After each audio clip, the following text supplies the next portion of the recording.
This is not getting discussed on the mainstream media. Not only are they wrong legally, but the fact that they would do this is outrageous. This is an overreaction and really nonsense. How would you react if this was your son or your daughter? It's the offense of knowing the truth. It's the offense of having an alternate worldview. Saying God bless you to someone is not a violation of the law. Welcome to this third and final series. This is a very special broadcast we put together over the last 3 weeks dealing with the situation in the Middle East. We'll be dealing with some domestic topics coming up ahead in the future broadcast, but we put these three specials together for you because with all of the information coming out on what's going on in the region right now, whether it's Egypt or Libya, Syria, Jordan, a number of other countries involved now, we thought getting you this information and who's really behind this move for democracy, and is it really a move for democracy at all?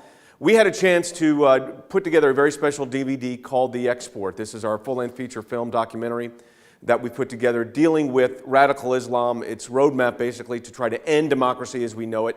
You see these marches going on in the streets, but everybody's starting to ask themselves, who's really behind it? Is it students?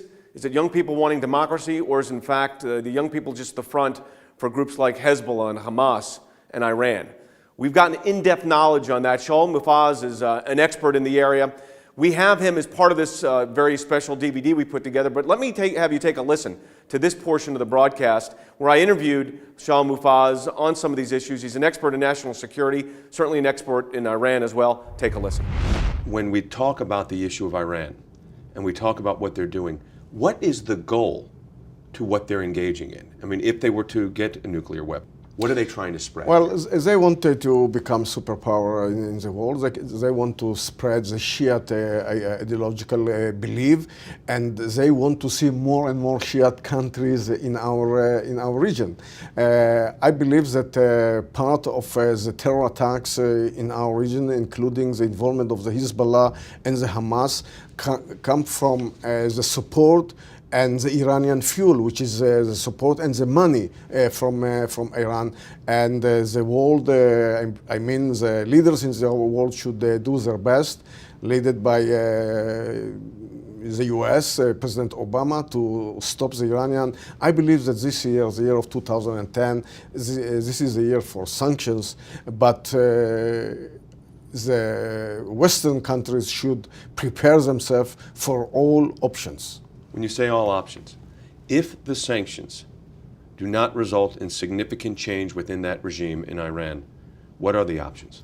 Well, let's say that the military option is the last option from my perspective. And we have to do our best to stop the Iranian nuclear program by other pressure. Is it an option that has to be kept on the table, though? Well, it is at the hand of the US. I believe that President Obama will not let Iranian to be with a nuclear power in his term because it is a danger to the Western countries, to the European countries, and US as well. Why does it impact the United States directly? Well, the US is a superpower in the world. I believe that they should watch very carefully what is happening in this world, mainly countries that are in the stream of pushing forward terrorism, global terrorism, terrorism in our region. And I believe that having the US as a superpower, as a democratic country, looking and seeking for peace, this is one of the goals of the US, to prevent Iran to have a nuclear power. Do you suspect, and this is a bit of conjecture here, if Iran had the nuclear capability, would they utilize it? Well, Iran having a nuclear capability, it will be a different world. It will be a different world, and we have to understand it. Under the umbrella of a nuclear power, they will deepen all their terror activity, global and in our region, assuming that they want to spread the Shiite ideological and fundamentalist belief to other countries. We're going to continue exploring the subject of the Middle East. We're going to talk about what it means to be a Christian coming out of Islam in the next segment of the broadcast. But I want to encourage you, if you're enjoying this very special series we've put together, these are excerpts. Basically, these were portions of our film that didn't make it to the actual film. but the information is so critical and so credible that we wanted to get it to you. But if you want to get that full-length feature film called The Export, as well as that booklet that goes with it on Sharia law, I want to encourage you to call us on our toll-free number. I'm going to send it to you as our gift. I also want you to sign on to a proclamation of solidarity with Israel. With all of the pressure being put on Israel, we need to show the Israeli government and the Israeli people that we're in fact standing with them. So here's the number to sign on to that proclamation. I'm going to send you the DVD, The Export, as our gift to you.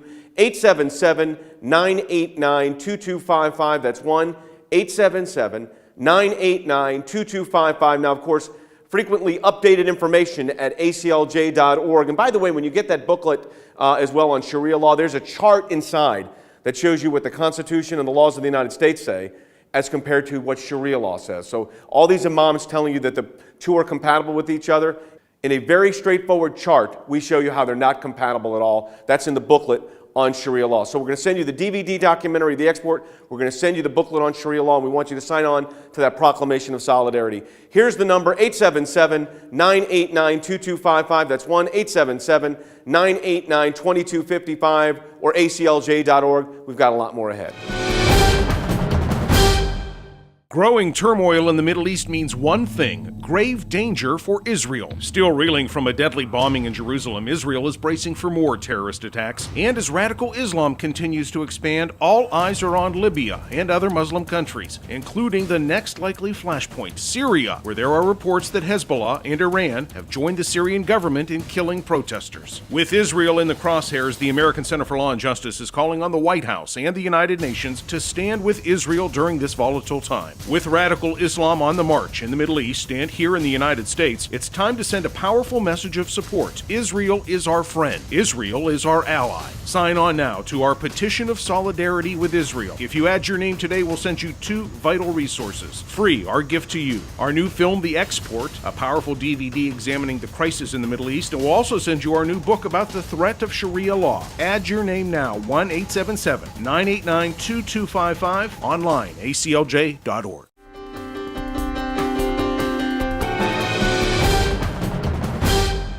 Welcome back, everyone. And when you hear about the issues of Sharia law, we thought it'd be good to talk to someone that lived under Sharia law.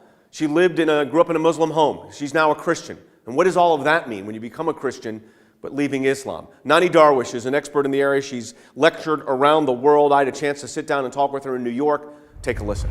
My background, I was born and raised as a Muslim in Cairo, Egypt, and I grew up in the Gaza Strip in the 50s. Egypt controlled Gaza at that time, and my father headed the Egyptian military intelligence in Gaza. His mission from the president of Egypt was to destroy Israel. They went into Israel and caused as much damage, destruction, and death, even to civilians, and came back. So I really grew up in the heart of the Arab-Israeli conflict. In Gaza in the 50s and 60s? Yeah. Yes, in the 50s only, yeah. As a child. And my father, his life was of course threatened by Israel. He had several assassination attempts on him. And finally my father was killed by Israel. So I knew what jihad does to families and how it hurts them. And of course, Gamal Abdel Nasser, the president of Egypt. President Nasser, right. He came to our home to pay condolences because my father was one of his top people. And I remember my mom made us stand in line to greet him with my siblings. And they told us either him or one of his entourage, they told us, which one of you kids will avenge your father's blood by killing Jews? And I remember that question until today because it made me feel very uncomfortable. It made me feel if I really loved my father, then I must kill Jews. Did you know what jihad meant at that point? The reality, because you were living it? Yes. You knew what it meant? Not exactly. I knew that it was something very honorable, and it's the ideal thing that a Muslim should do. But I didn't understand the depth of it exactly. And people congratulated us. Oh, your father now is in heaven.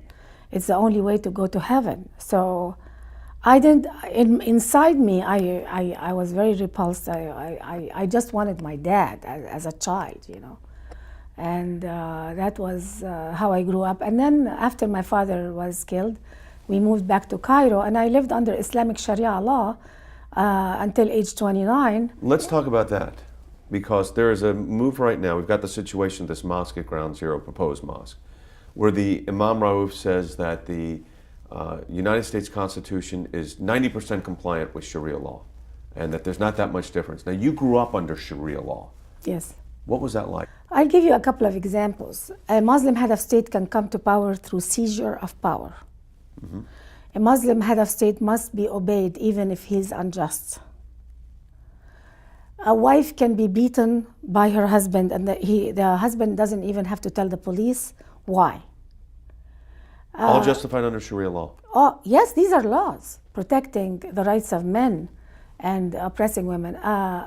A husband, if his wife is disobedient, can beat her, and he doesn't have to support her financially except for the basic necessities. A man have up to 4 wives. A woman cannot do the procedure of divorce. She can only ask him for it, even if he has 3 more wives. If someone leaves Islam under Sharia law, just leaving the religion, you will be forgiven if you kill them. And that's why a former Muslim or somebody who doesn't want to practice Islam anymore, they're not just scared of the Islamic government or the Ummah or the state, the Islamic State.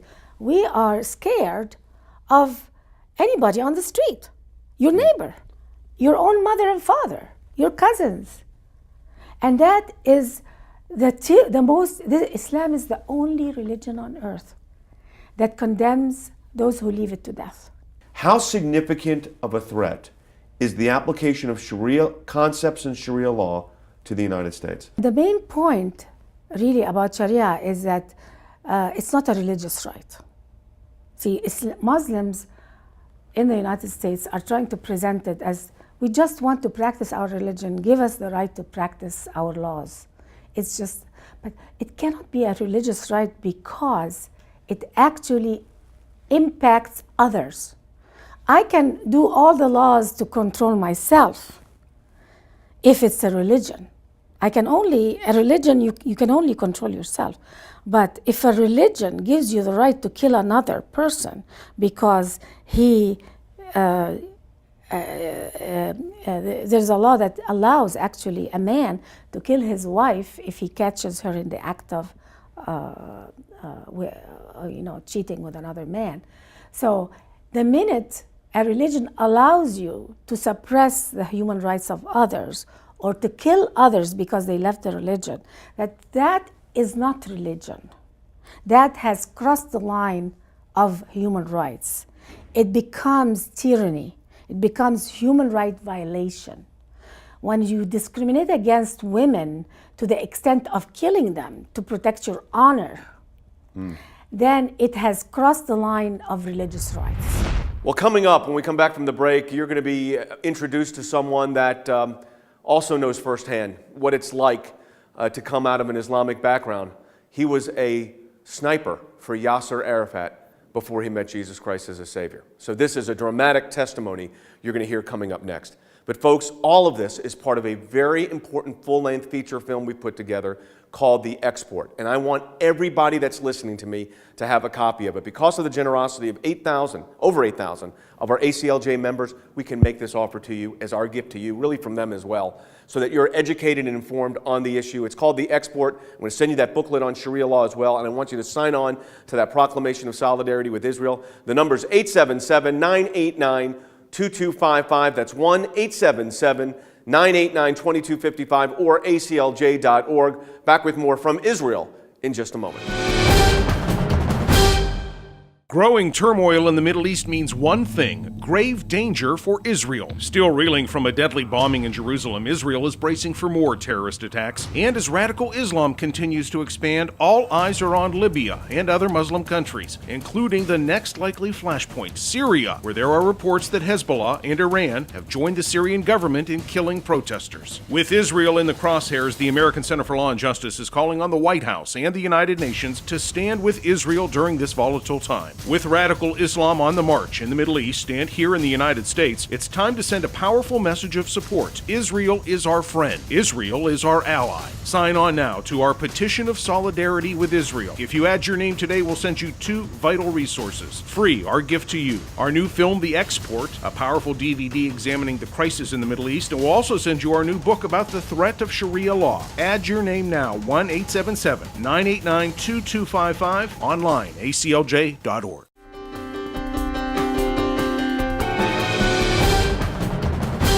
Welcome back. In just a moment, we're going to Israel. We're going to be stationed at a spot that actually overlooks the Temple Mount, where you see the Dome of the Rock, which is built over the Holy of Holies. The most holy site for the Jewish people is now covered by a mosque. And what you've learned, and what you will learn from the special film we've put together, is that Islam doesn't just want to be compatible with Judaism or Christianity, it wants to conquer it. And that's been their operations since their founding. It's a conquest mentality, and you're going to see that and learn about that firsthand in our film. Let's go now to Israel and take a listen to someone that came out of that movement as Yasser Arafat's sniper, and now is a Christian and doing a great work in the Middle East. Taz, we're looking over the Temple Mount right now. We're looking over the Dome of the Rock. Let's talk about first, you come from a background that's unique in this sense for all the people we've interviewed, because you came out of Islam.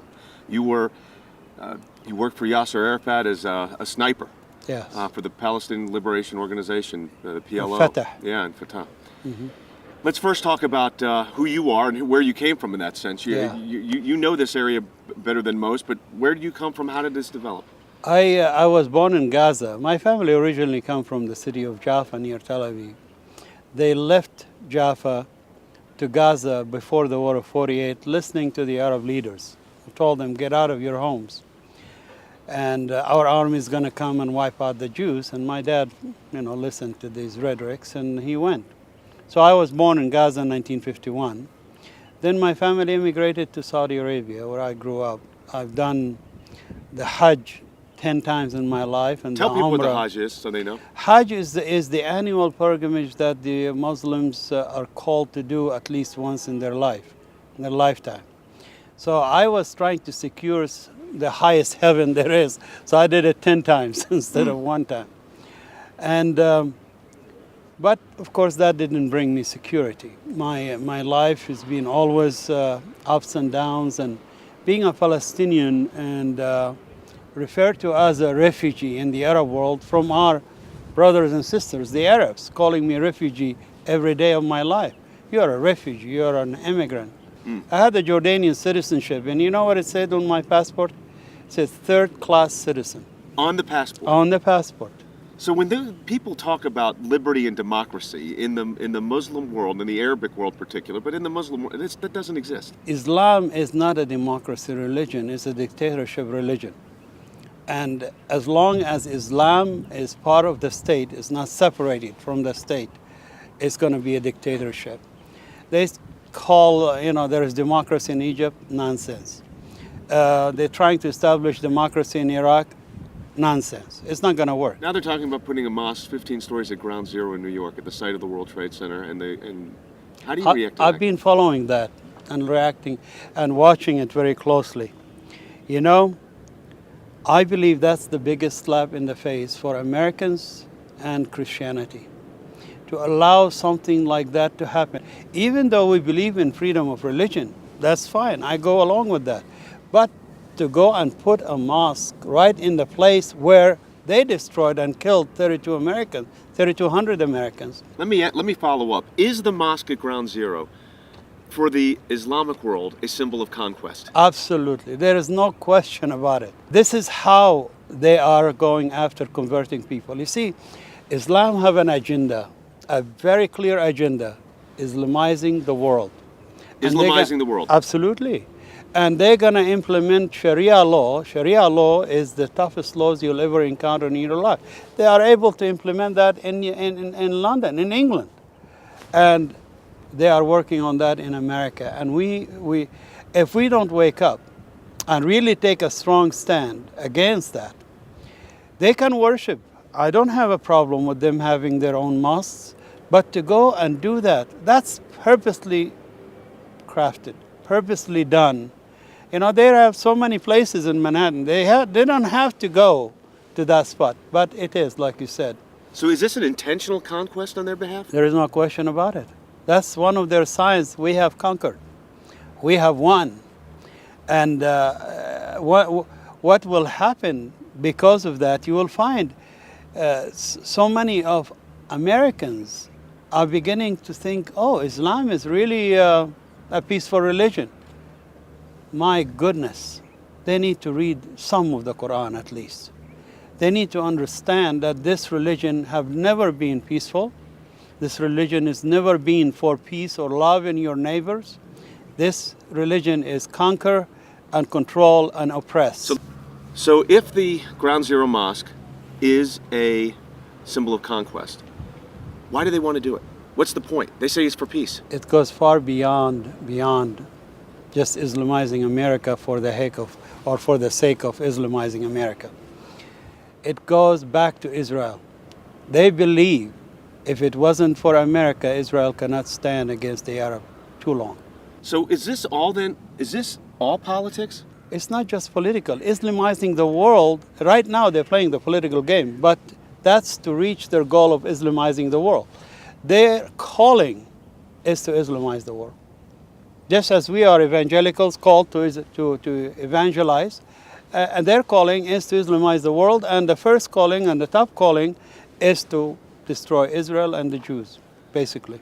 You had some very personal experience in dealing with Hamas in Gaza, with Seeds of Hope, your organization, your ministry. Tell us a little bit about what happened.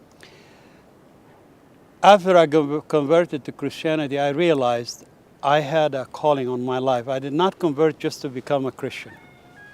And so I went into what is called the desert time for 12 years, just studying and preparing myself. And the first place God called me to is Gaza. Which is where you were born. Where I was born. I went there for the first time since I was born in 2005 to see where I was born. Just wanted to know where I was born. And there I felt the calling to return to the land and to bring hope and peace to the heart of the hopeless. The Palestinian people are really hopeless, and they are more victims of their leaders than they are victims of Israel or anybody else. And so we began to set up camp in Gaza and trying to teach on democracy, tolerance, and peace. And we established cultural center and kindergarten and many other activities to bring that hope. That's the whole goal. And once the Palestinian in Gaza understood what democracy means, you know, they thought democracy means to wear short skirt and to uncover yourself and smoke cigarette on the street. Once they understood democracy, they really came at us big time. And we could not do it all by ourselves, so we hired 20 other NGO organizations that have the same vision as us to help us teach. We taught them, and they taught. And in the first year, we graduated 4,020 people out of our program. I thought this would be an appropriate place to show our trailer from the movie The Export. This is a documentary we put together on location in Israel, New York, Washington, D.C., with experts from around the world. Take a listen and take a look at what we've got put together for you. This is the reason why you'll get educated, because when you bring in these kind of experts, you can't help but pick up the knowledge.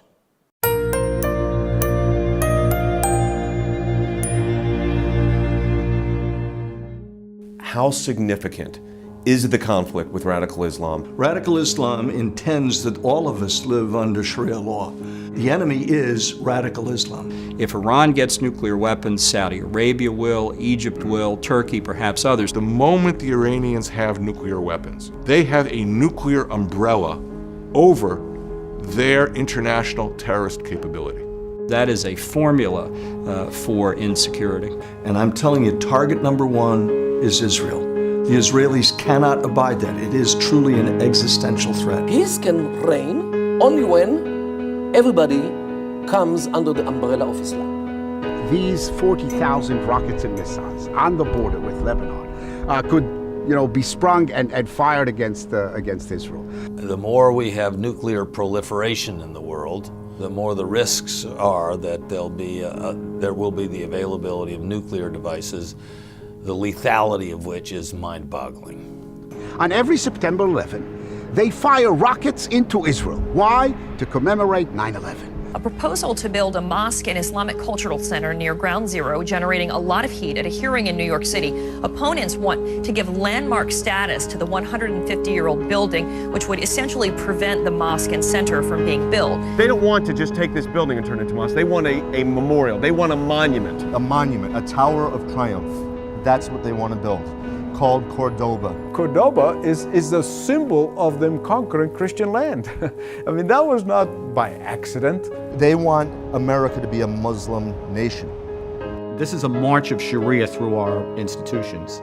And what they're trying to do is see how far they can get before there's pushback. And as long as there's not pushback, they'll keep pushing. If the mosque were allowed to go up and did go up, what symbol does that send? We might as well just throw the Constitution away. If we care about remaining the United States that I think we want to remain, we have to pay very close attention to this.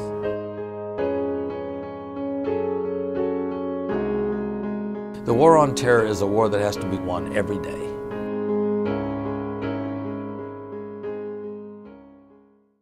Well, that's going to do it for the broadcast today, and I want to encourage you to do 3 very specific things. 1, pray for the peace of Jerusalem. 2, get educated and informed, and that means get that booklet we have on Sharia law. We're going to send it to you as our gift, as well as the documentary full-length feature film, The Export. 3rd, sign on to this proclamation of solidarity with Israel. Now, I need everyone that's listening to you right now to go to your phones and to make that call. Sign on to that proclamation of solidarity with Israel. There's a tremendous amount of pressure coming on Israel right now to back down, to not even defend itself. But we want you to be part of the team that stands with Israel. And I can't think of a better group to stand with than the Jewish people or Israel. So you go to your phones right now. We're going to send you the booklet on Sharia law. We're going to send you that documentary called The Export, and I want you to sign on to the Proclamation of Solidarity. Here's the number, 877-989-2255. That's 1-877-989-2255 or aclj.org. But folks, there's no excuses. We need to stand with Israel right now as the tumult in the Middle East continues. You go to your phone, sign that Proclamation of Solidarity, and let me send you the DVD, The Export, as well as our very special booklet on Sharia law. 877-989-2255. That's 1-877-989-2255 or aclj.org. We'll talk to you next time. Growing turmoil in the Middle East means one thing: grave danger for Israel. Still reeling from a deadly bombing in Jerusalem, Israel is bracing for more terrorist attacks. And as radical Islam continues to expand, all eyes are on Libya and other Muslim countries, including the next likely flashpoint, Syria, where there are reports that Hezbollah and Iran have joined the Syrian government in killing protesters. With Israel in the crosshairs, the American Center for Law and Justice is calling on the White House and the United Nations to stand with Israel during this volatile time. With radical Islam on the march in the Middle East and here in the United States, it's time to send a powerful message of support. Israel is our friend. Israel is our ally. Sign on now to our petition of solidarity with Israel. If you add your name today, we'll send you 2 vital resources. Free, our gift to you. Our new film, The Export, a powerful DVD examining the crisis in the Middle East, and we'll also send you our new book about the threat of Sharia law. Add your name now, 1-877-989-2255, online, aclj.org.